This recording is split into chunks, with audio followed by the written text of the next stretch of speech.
Hello tout le monde, j'espère que vous allez bien. On se retrouve aujourd'hui pour une nouvelle vidéo. Une vidéo qui change un petit peu de d'habitude. J'ai pas mal vu tourner sur YouTube les vidéos où vous décidez, vous savez, vous décidez de ma journée, vous décidez de mon make-up, vous décidez de voilà, plein de trucs. Au début je voulais faire ça et tout, je trouvais ça sympa. Et après j'ai vu d'autres vidéos. Est-ce que mes abonnés me connaissent bien? Donc du coup je suis partie là-dessus. Et on part sur le principe des sondages, vous savez, sur Instagram et tout. J'adore faire des sondages sur Instagram. Et du coup je vous ai posé quelques petites questions pour savoir si mes abonnés me connaissent bien.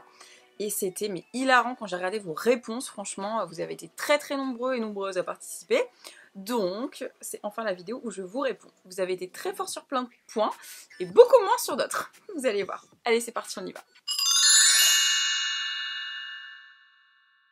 Donc il y a environ, je crois, 12 questions et j'ai mis des petites questions bonus, ce que je préfère.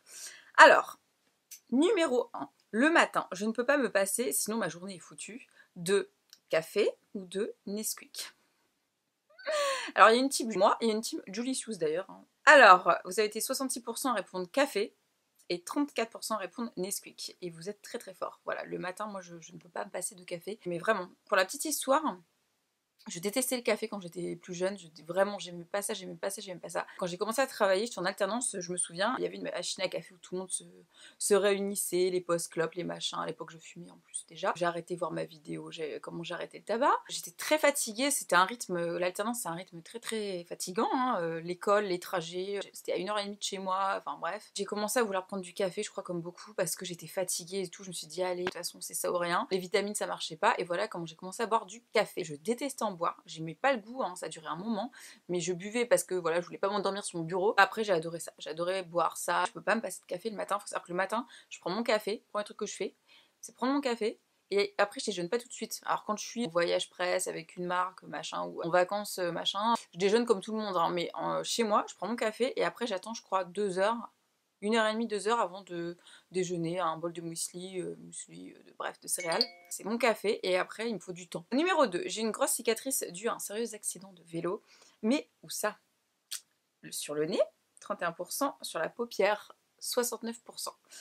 Alors vous êtes très fort. Alors ça je vous l'ai déjà dit. Du coup si vous avez lu, je vous mettrai ici, j'avais fait un article de blog 20 choses sur moi, qui est très intéressant d'ailleurs. Il n'y a pas tout ce que j'ai dans cette vidéo, dans cet article, donc allez faire un tour. Et oui effectivement vous êtes très fort, j'ai une cicatrice à la paupière que j'avais expliqué dans l'article du coup. Pour la petite histoire, j'avais 5 ans je crois, non 5-6 ans. Mon petit ami de l'époque m'avait dit oui viens Jennifer on va faire du vélo et tout nanana et tout, monte derrière ma selle et tout. Alors le vélo c'est le vélo je crois de son père ou je sais pas qui, il était immense, nous on était genre tout petits, forcément il n'y avait pas de roulette, enfin bref c'était n'importe quoi, moi casse-cou comme j'étais je suis montée dessus et tout. On était dans un chemin où il y avait beaucoup de sable et du coup on a commencé à patiner, mais je me sentais toujours dans le sable. Pourtant j'étais jeune, hein, je vous dis j'avais 5-6 ans. Et d'un coup on est tombés tous les deux sur le côté et la chaîne de vélo en fait je me la suis prise dans l'œil. Mais genre coincée dans l'œil quoi. Je crois que ça s'appelait Jérémy. Il s'est barré en courant, il m'a laissé comme ça avec mon œil en sang et tout machin. Un délire. Du coup voilà, il est parti. Moi je suis allée voir ma mère en mode je pleurais et tout. Elle a vu mon nez, elle a dit oh mon dieu et tout. Mais je me souviens qu'on l'avait même pas recousu au final, c'était beaucoup de sang au final pour rien. Enfin pour rien quand même, je me suis pris la chaîne de vélo dans l'œil. Du coup j'ai pas eu de fil quoi que ce soit. Alors, du coup que je me souvienne, faudrait que je demande à ma mère en fait. Parce que j'ai des flashs. Et bizarrement j'ai toujours adoré le vélo après. Je sais pas pourquoi, alors ça aurait dû me faire flipper. Et j'avais été chez le médecin un jour qui m'avait dit vous auriez pu devenir aveugle en fait. Et la peau est très fine ici. Il dit vous étiez à 2 doigts d'être aveugle pour le coup. Et vous avez eu beaucoup de chance. Donc voilà.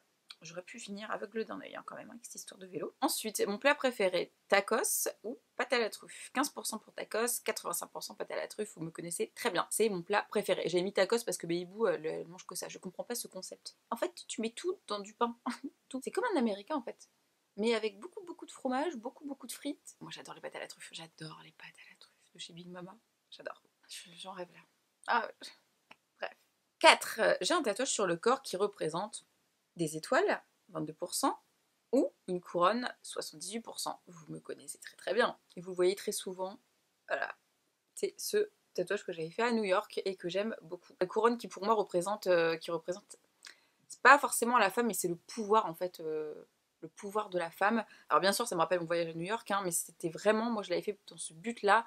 C'est la force de la femme. Voilà, c'est tout simplement le symbole de la femme forte, puissante, que ce soit en couple, seule, avec des enfants, la femme voyageuse, la femme travailleuse. Voilà, c'est pour me rappeler ça, c'est surtout pour me rappeler d'être forte dans la vie avec tout ce qui peut se passer. C'est un pense-bête que j'ai gravé tout le temps ici. Ah, c'est marrant parce que j'avais pas vu que j'avais les votes en dessous.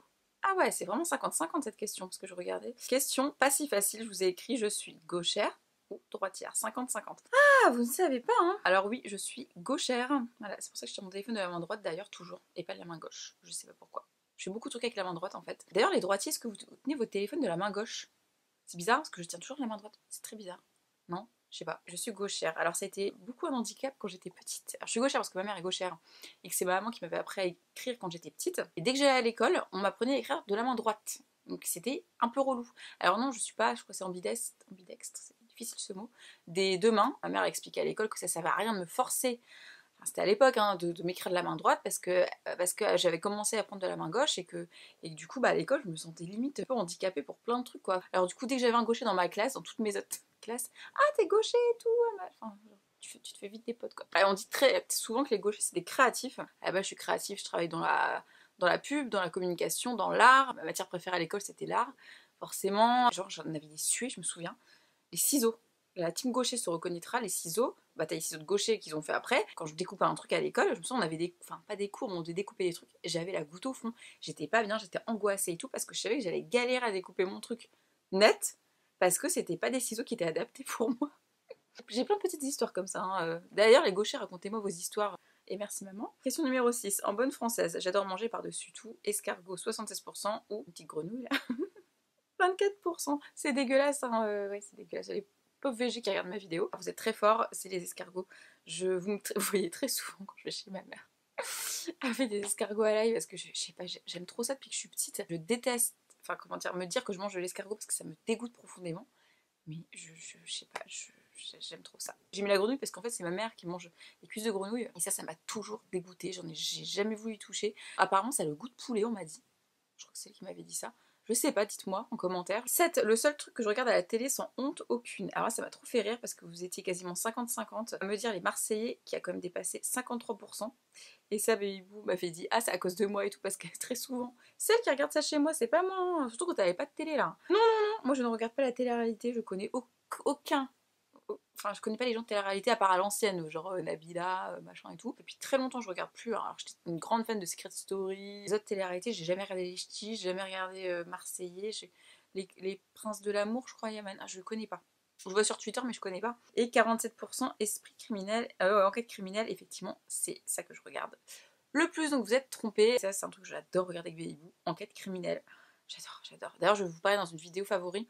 J'ai découvert une chaîne YouTube et ça s'appelle Victoria Charles. Oh, je sais jamais comment on dit son nom, je suis désolée. Je suis fan d'elle. J'ai découvert une chaîne, voilà, c'est sa chaîne YouTube où en fait c'est un peu comme enquête criminelle, mais t'as des youtubeuses qui font ça. Il y a 2 youtubeuses qui sont connues pour ça, c'est un peu nouveau, j'ai l'impression. J'adore, c'est ma passion en ce moment, je regarde toutes ces vidéos, mais toutes. J'ai jamais regardé toutes les vidéos d'une personne, mais là, je regarde toutes ces vidéos. Je suis complètement malade. Mon papa adorait regarder ça quand j'étais petite, et quand on dormait le soir et tout. Et du coup, je regardais ça avec lui alors que je devais dormir, et voilà. Et Babybou, elle est pareil parce qu'il a fait pareil avec elle. 8, mon premier piercing. 8, la connerie. Nez 34%, nombril 66%. Oui, vous me connaissez bien. Je pense que vous avez vu des photos de moi où j'ai dû en parler. J'ai toujours mon trou du coup sur le nombril qui m'énerve. J'avais été voir une chirurgienne esthétique pour me le faire enlever. C'était il y a très longtemps. Et elle m'avait dit que ça me referait une cicatrice sur une cicatrice. Bah, j'ai dit non. En fait, il fallait qu'elle l'ouvre et qu'elle recoue. Et du coup, ça m'aurait fait une cicatrice comme ça. Du coup, je me dis bah non. Du coup, je me demande si le laser ça marcherait pas. Ouais. J'ai fait un rejet. En fait, j'ai fait un rejet parce que mon corps, de base, hein, je fais des rejets de boucles d'oreilles, des bagues, de tout. Mon corps, enfin, je supporte pas le nickel. J'avais un piercing, je crois que c'était du nickel qui m'a mis, donc j'ai fait un premier rejet. Mais je continue à mettre des piercings. Et en fait, ma peau, elle a commencé à se rétracter, jusqu'à temps que j'avais quasiment plus de peau et j'ai dû l'enlever. J'ai fait quoi? N'importe qui aurait arrêté, hein. J'en ai refait un par-dessus. Donc, j'avais le petit trou là, et donc j'ai refait au-dessus à Lille, quand j'habitais à Lille. Et bah après, ça refait pareil. Très intelligente à l'époque. Hein. Voilà, donc j'ai plus de piercing. Hein. C'est vrai qu'on m'avait dit les tatouages, une fois que t'en fais un, t'en voudras d'autres. Alors j'en voulais pas, j'en ai fait un quand même. C'est vrai que j'en veux d'autres. Par contre, les tatouages, j'avoue. 9, quand j'étais plus jeune, j'étais plus douée, meilleure que les mecs même de ma classe en basket 71% et natation 29%. Vous êtes pas fort du tout. Alors j'étais bonne en basket, effectivement j'étais très très bonne en basket, mais c'était pas ça du tout, je battais les garçons. Je battais les garçons, c'était en natation. J'ai appris à nager très très jeune parce que j'avais la chance d'avoir une piscine chez moi à l'époque. Et du coup, c'est vrai qu'à 5 ans. 5 ans, je pense, je savais déjà nager très très bien. Et pour la petite histoire, on apprend à nager quand on est petit et tout machin. Je faisais semblant de pas savoir nager parce que j'étais, c'est bizarre, hein, mais j'étais hyper gênée de savoir nager avant les autres. Et en fait, je me souviens toujours que le prof de natation avait dit non mais tu sais nager, tu sais nager. J'avais dit non non je sais pas nager. Et après il dit arrête tu sais nager. Et du coup j'avais dit oui je sais nager. Et c'est ouais, c'est ça que je craignais en plus il m'avait mis avec les grands. Donc moi j'étais toute petite et tout machin et donc je me suis retrouvée avec les grands. J'étais je sais pas en CP. Je sais plus là, je me suis retrouvée avec les CM2 peut-être à nager, tellement je savais bien nager. Donc j'étais trop mal et tout, ça me saoulait quoi, de pas être avec mes potes. J'avais aussi après ma petite voisine qui avait dit, je crois elle avait 75 ans à l'époque, elle ne savait pas nager et j'allais très souvent chez elle, elle avait une piscine. Je lui ai appris à nager à 75 ans. Voilà, j'avais 8 ans je crois. Elle savait très très bien nager. Quand je suis arrivée, je sais plus si c'était au lycée, collège-lycée, quand on était mélangés avec les mecs en natation, et bah ouais, à chaque fois je les... J'aurais pu m'appeler Boubou Manodou d'ailleurs. Quand on se bouche le nez là, hein, je retenais ma respiration quoi. Et bah, je faisais toute la longueur d'une piscine comme ça. Personne n'y arrivait sauf moi. Bah, voilà.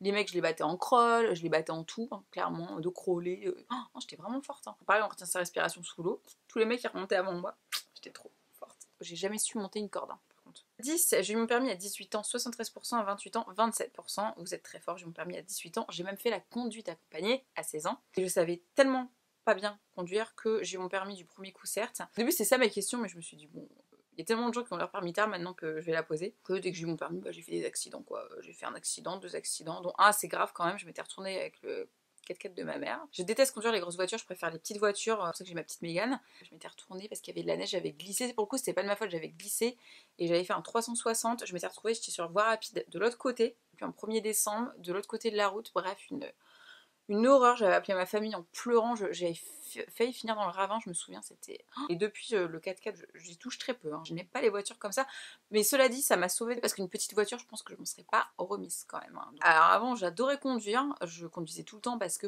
j'habitais à Lille, donc je faisais les allers-retours, c'était à 2 heures de chez moi tous les week-ends. Il y avait que moi qui avais le permis, donc on descendait dans le sud tous les étés, donc c'est moi qui conduisais, après je partais en Espagne, enfin... Et après, je sais pas, j'ai pris les transports... J'habitais des villes où j'avais plus besoin de la voiture, comme à Lille, après je la prenais même plus, après à Paris. J'ai même pas pris ma voiture parce que les parkings sont très chers. Je conduis que quand je monte à la campagne, et après en fait ça m'a saoulé de conduire quoi. Au final je déteste conduire. Ensuite, comment on me surnomme chaleureusement ma maman devant les gens, même inconnus compris. J'ai ma paupière qui bat, ça me saoule. Alors chaton à 74%, bébé à 26%. Eh bien non, c'est bébé. Bébé tout le temps, depuis que je suis petite. Depuis que je suis un bébé, elle m'appelle bébé, voilà. Et ma grand-mère aussi m'appelle bébé d'ailleurs. La petite histoire. Et vous, comment vous appelez vos parents? Dites-moi en commentaire. En plus, c'est vraiment, elle le fait pas exprès, genre en cours, c'est tout bébé. Mais non, non. Je viens de Paris, 12%, une petite ville, parce que je veux pas dire ma famille, 88%. Eh bien, vous êtes très fort. Mais ça, c'est parce que vous me voyez très souvent à la campagne, avec mes chats, mes animaux, tout ça. Et d'ailleurs, j'adore rentrer à la campagne les week-ends. Parce que Paris m'épuise. Question bonus, je crois qu'il y en a 4. Alors, je préfère, ça c'est très drôle, le Coca 61%, le Sprite 39%. Eh bien non. Alors, c'est pas que je déteste le Coca, mais je suis pas très fan du Coca en fait. C'est-à-dire que moi, si j'en achète en ce moment, c'est du zéro. J'ai du Coca normal chez moi pour tous les drogués au Coca, comme Baby là, Fatou d'ailleurs. Et moi, je bois pas de Coca. J'en ai dans mon frigo pour les gens, mais c'est pas pour moi. C'est-à-dire que je fais même pas la différence entre un Coca normal, un Coca zéro et un Coca light. Aucune différence. Alors que les vrais drogués au Coca font la différence, moi pas du tout. Par contre, le Sprite, quand j'allais au McDo, je n'y vais plus, mais quand j'allais au McDo, je prenais tout le temps du Sprite. Ouais, je suis team Sprite parce que je trouve ça pour le coup hyper rafraîchissant, mais je n'aime pas les boissons gazeuses de base. Ouais, je suis pas quelqu'un qui aime bien les boissons gazeuses. J'ai toujours préféré l'Oasis par exemple. Team drogué au Coca, je vous laisse me mettre des commentaires, hein. Est-ce que vous voyez la différence? Je préfère une vérité qui blesse ou un mensonge qui fait plaisir. Ça, c'était Baby qui m'avait posé la question. 96% une vérité qui blesse et 4% un mensonge qui fait plaisir, tout à fait. Si vous me connaissez bien, ce que je déteste le plus au monde, c'est le mensonge. Donc quelqu'un qui me ment, tu dégages de ma vie, tu sors, on ne te connaît plus. Voilà. C'est déjà arrivé avec certaines personnes, voilà. Certaines j'ai pardonné, d'autres j'ai pas du tout pardonné, c'était hors de question, je supporte pas le mensonge. Vraiment, je mens pas aux gens, moi je pars du principe que je mens pas aux gens. Oui, parfois je vais cacher la vérité, mais je ne mens pas aux gens, c'est pas pareil. Quand tu me poses une question, je peux pas mentir. C'est comme si j'avais un détecteur de mensonges en moi, je ne sais pas mentir. Dites-moi si vous êtes comment en commentaire. Question bonus, je préfère voyager dans les pays chauds, froids, évidemment 96% chaud. Je préfère les sacs ou les chaussures. Alors, vous êtes quasiment 50-50. 44% les sacs et 56% les chaussures. Eh bien non, c'est les sacs à main. D'ailleurs, je me acheter un petit sac Gucci là pour l'automne. Faut que je mette. Non, je préfère les sacs. Alors autant avant, j'étais pas très sac, machin. Et depuis quelques temps, depuis Instagram, tout ça, je suis un peu plus sac, surtout de luxe, c'est pas bien. Si, hein, faut savoir se faire plaisir, hein, à partir du moment où j'ai une paye, Je paye mes impôts comme tout le monde et je les paye mal à l'état, plein de trucs. Hein. Quand t'as ton compte, ça y va, hein. Non, c'est les sacs. Les chaussures, j'ai une grande passion pour les baskets, c'est vrai, de marque. Mais après, toutes les chaussures de luxe, je suis pas chaussures de luxe par exemple. Je préfère m'acheter un beau sac. Je préfère le maquillage ou les vêtements. 73% le maquillage, 27% les vêtements. C'est un peu les deux au final. Sur Instagram, je vous remets ici, c'est vrai qu'en ce moment, je fais beaucoup de looks. Avant, je sais pas trop me montrer. J'étais peut-être un peu plus enrobée. Donc je voulais pas. Depuis quelques temps, moi, je fais plus de looks et j'adore les vêtements. Mais c'est vrai que je préfère le maquillage quoi, sinon j'aurais fait un blog mode. Et dernière question, je préfère être maquillée 40%, au naturel 60%, vous avez tout à fait raison, et c'est là que vous me connaissez très bien. On va finir avec ça, alors même si voilà, j'adore la beauté, j'ai une chaîne YouTube, j'ai un blog beauté depuis 5 ans, je vous le dis très souvent, en fait vous me connaissez bien parce que je vous le dis très souvent sur Snap, même en vidéo, que j'aime bien laisser ma peau reposer, que je travaille de chez moi et que je suis jamais maquillée chez moi. Plus ça va, moins je me maquille et plus je me préfère au naturel. Alors c'est peut-être parce que je prends en âge et que j'ai moins envie de me charger la peau de trucs ou de conneries ou bref, je me préfère au naturel. Voilà. D'ailleurs les mecs, vous allez dire, vous le diront oui. Oui, je pense, j'espère. Moi, me le disent, hein, que j'ai un mec ou que j'ai pas de mec. C'est un autre sujet. Alors on m'a toujours dit t'es mieux sans maquillage, t'es plus belle sans maquillage, et du coup c'est vrai que ça reste et ça aide à avoir beaucoup plus confiance en soi. Bien sûr, faut s'aimer tout d'abord soi-même sans maquillage. Je me détestais sans maquillage et j'ai appris à m'aimer sans, et même plus, j'ai envie de dire. Donc voilà les amis, pour cette vidéo elle est terminée, j'espère qu'elle vous a plu, que vous en aurez appris du coup peut-être un petit peu plus sur moi, et voilà, si vous en voulez d'autres, ça sera avec plaisir. N'hésitez pas à mettre un petit like si cette vidéo vous a plu, et comme ça j'en referai une autre. N'hésitez pas aussi à me suivre sur les réseaux sociaux que je vous mets ici et ici et ici, voilà, où je suis dispo quasiment tous les jours sur Snap et Instagram. N'hésitez pas à me dire en commentaire si vous avez eu bon sur les réponses, dites-moi à quoi vous avez réussi et à quoi vous êtes loupé aussi. Je vous fais des gros bisous, on se retrouve très bientôt pour une prochaine vidéo.